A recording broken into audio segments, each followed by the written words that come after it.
Magic பேனாவும் மாணவன் கவினும். ஒரு சிறிய கிராமத்தில் கவின் என்ற மாணவன் படித்து வந்தான்.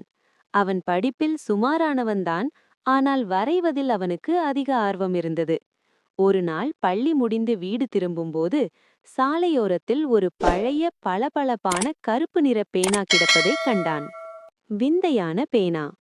கவின் அந்த பேனாவை எடுத்து தன் நோட்டில் எழுதி பார்த்தான். என்ன ஆச்சரியம்!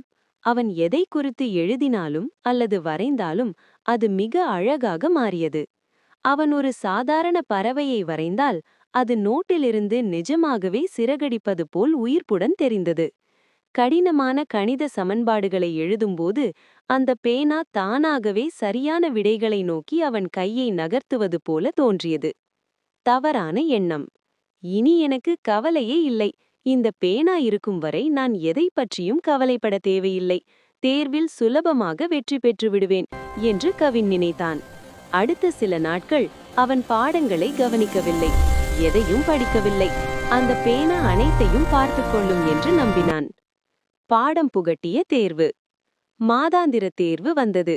கவின் நம்பிக்கையுடன் அந்த பேனாவை எடுத்துச் சென்றான்.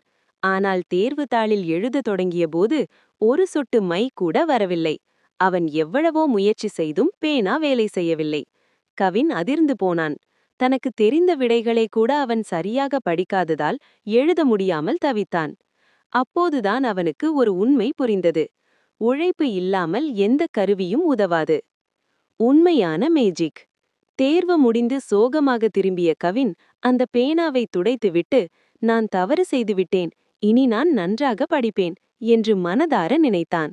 உடனே அந்த பேனாவில் மை வர ஆரம்பித்தது. அன்று முதல் கவின் அந்த பேனாவை ஒரு கருவியாக மட்டுமே பயன்படுத்தினான். கடினமாக உழைத்து படித்தான். அவனது கையெழுத்தும் ஓவியங்களும் அந்த பேனாவால் மேலும் மெருகேறின. நீதி. திறமையும் கருவியும் நம்மிடம் இருந்தாலும் சுய உழைப்பும் பயிற்சியும் மட்டுமே நம்மை வெற்றியாளராக மாற்றும்.